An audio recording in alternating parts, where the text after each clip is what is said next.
Hello and welcome to the United Community Channel. Welcome to the first members only FPL video of the season.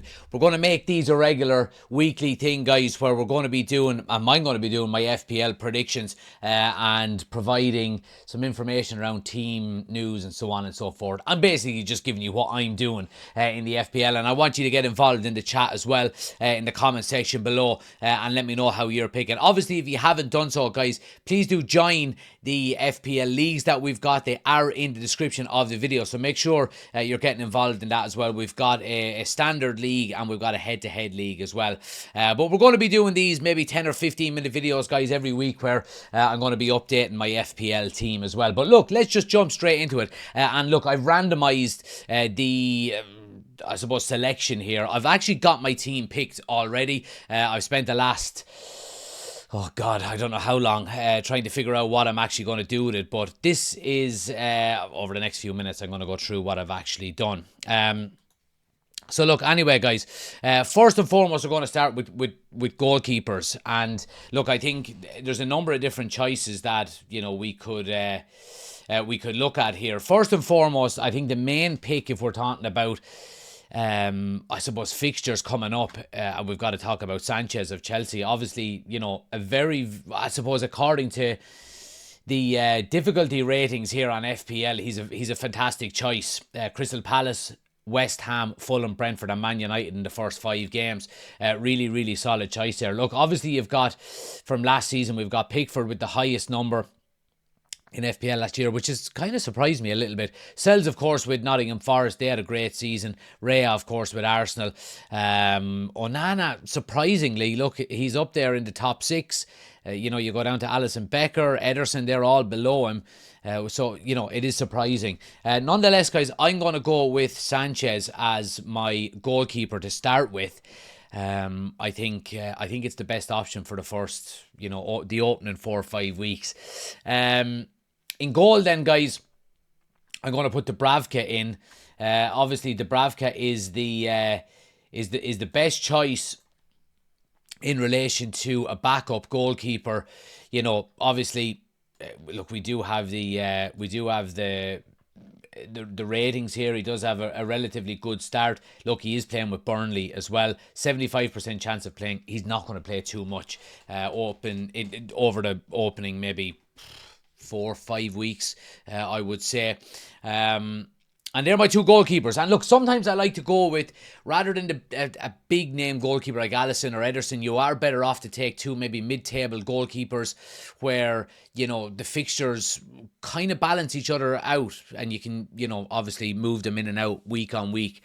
But to start, I'm going to go with Sanchez, and he's going to be pretty much a mainstay in my team. Now, in the back line, guys, I have gone with a mix of maybe players you would expect and then players you wouldn't expect. And obviously, look, we'll get on to the reasoning forward once we get into midfield as well. But in the back line, I'm going to start off.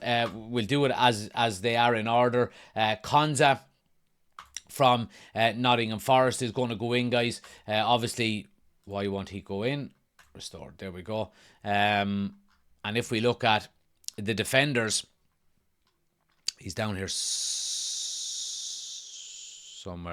Konza, there he is. 103 points last season, and for 4.5 million, I think it's a decent start to get him into the team. Again, Aston Villa, it's going to be interesting to see how they get on, but I think defensively they mightn't be too bad. Newcastle, Brentford, Crystal Palace, Everton and Sunderland, you know, a kind enough opening start for them. So he goes into my team. I've got Estive from Burnley. He's the cheap option at 4 million. Obviously, we've got to balance it out a little bit, so I'm not going to dwell too much on him. I'm going with Tarkowski as well, guys, from Everton.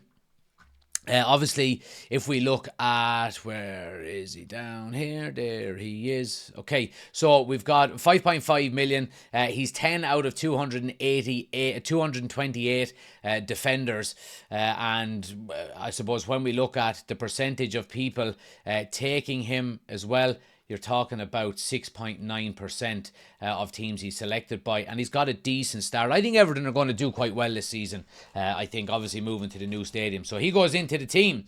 Next then we have Virgil van Dijk. Now I was debating whether to put Virgil van Dijk in or put Jeremy Frimpong in. They're both the same price, and Kirkes, as you can see on beside him there, is a similar price. Look, I think Virgil has, as much as I don't like having any Liverpool player in my team, I think they give he gives an attacking option there as well for goals in the opening few games. Obviously, when we look at his selection, 23.8%, he is the top defender of anyone else. It's not the easiest of starts, but I think, look, for longevity, Bournemouth, you'll be hoping to get a clean sheet against there, and anything could happen against Newcastle. I don't know why Aston Villa have Newcastle down for as a 3, but Liverpool have him down as a 4. Maybe it's because they're playing away.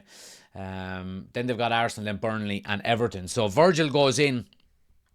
But again, let me know what you think. And then the other one, guys, I'm putting in is Neco Williams, obviously from Nottingham Forest. They had a very good season last year as well. Let me see, can I find him down here? This will all get a lot smoother as the weeks go on as well, by the way. But they've got a good start as well. Brentford, Crystal Palace, West Ham. Then they've got Arsenal, then Burnley. So you'd be hoping he puts up some good numbers over the coming weeks. And again, look, not an awful lot selected. 9% only. And, you know, he is highly rated, 41 out of 228. So that's the defence, guys.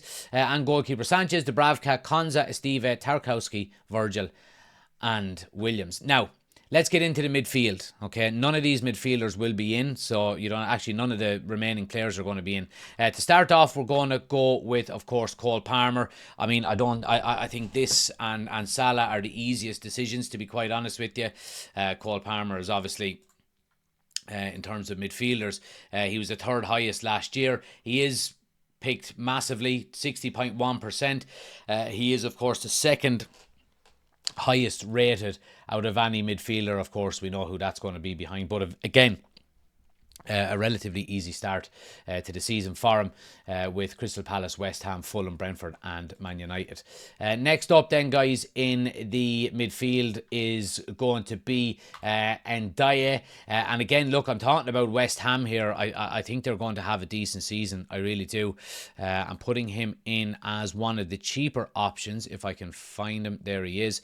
6.5 million, 114 points last year. And again, look, we mentioned the start that Everton have, could be could be positive for them as well, obviously for the first 4 weeks anyway. I know you can't see the edge of it, but I can't squeeze the whole thing in for some reason. But anyway, he goes in, guys. Next then, of course, we've got Mo Salah.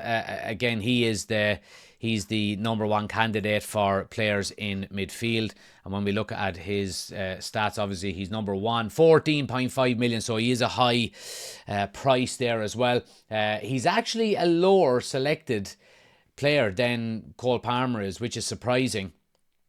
But maybe it's down to the fact that they do have a difficult couple of games here in the middle, but you've got to have Salah in long term, and he's got to remain in there. Next one, guys, I'm going with Wirtz from Liverpool. Again, this is going to be an interesting one to see, because we don't really know how he will get on, you know what I mean? Will he, we've got nothing really to compare him by. Obviously we know, look, 7 out of 304, and he is selected 34.9% of the time. I know you can't see that over here, but yeah, he's the third highest selected. So he goes in. It's going to be interesting to see how he starts the season, whether he will hit the ground running or not, but I think it's worth the chance to take. Now, you could swap him out for maybe Bruno Fernandes, who you know will get points, but obviously Manchester United have the most difficult start to the Premier League campaign as anybody, so for that reason I'm going to put Wirtz in. And look, there's no bias here or anything like that, you know what I mean? If Man United players are not good enough to get in, they're not getting in. And I will let you know, I don't have any Man United players in my starting 11 or in my squad. And then look, the cheap option then, guys, for 5 million, I'm putting in Sarr from Spurs. For obvious reasons. Now, the 3 forward players then, I'll start with the cheap option here, which is Guy. I think if that's pronounced right. He's obviously made the move from Chelsea to Sunderland, and look, Sunderland haven't got a bad start to the campaign. West Ham, I think, is he down still as Chelsea? Maybe West Ham, maybe not. I'm not too sure, but nonetheless, he goes in as the cheap option. I've also gone for João Pedro from Chelsea, and look, of course, he has absolutely burned it up in pre-season for Chelsea, in fairness to him. And with the start, look, relatively easy. He's picked by 55.2% of FPL players, so he's the number one forward pick so far, and for a price of 7.5 million, I think it's a good choice. And finally then, I've gone with Ollie Watkins to finish out that forward line. I don't really need to explain it. 9 million. Now, look, you could go with trying getting Haaland in as well. I've gone with Salah and Palmer over Haaland, to be quite honest with you. I think in the long run, hopefully, it will pay off a little bit more. So that's the squad, guys. That's the squad. And of course, look, let me know yours at the in the comment section below. When we're going with a starting lineup for this weekend's fixtures, and obviously it's kicking off tomorrow night, Friday, with Liverpool, I've gone with this. I've gone with Sanchez in the goal, Williams, Tarkowski, Konza and Virgil, Palmer as vice captain, Salah as captain, Wirtz and Ndiaye, and then up front then we've got Ollie Watkins and João Pedro. On the bench, Dubravka, of course, Mark Guy of Sunderland, Sarr of Spurs, and Estive then of Burnley. So that is my FPL starting 11, guys, for the first week. Like I said, let me know what you've done in the comment section below. What would you change? Give me some opinions on what you think. And like I said, make sure you are joining the FPL Fantasy League. The links are in the description. We've got a regular league and a head-to-head league, so make sure you're tuning in for that or getting involved, and let us know how you're getting on as the season goes on. Like I said, I'm going to do these on a weekly basis as much as I humanly can to give, obviously, the members only some extra content, and hopefully we can get ribbing each other in the live chat for some of the watch-alongs and the news shows about the FPL. But guys, I appreciate you watching. As always, smash a like on the video. You obviously are subscribers, so you don't need to subscribe, but yeah, look, I do appreciate it. I'm going to be putting these out as a members only video, and the following week then I will release it to everybody else. So if you are watching back on this, please do subscribe if you're a new member, and if you want to get early access to all of these videos before each game week, make sure you're joining as an official channel member as well. The link is in the description of the video. Thanks for watching, guys. Hope you have a great day. I'll chat to you tomorrow. Take it easy.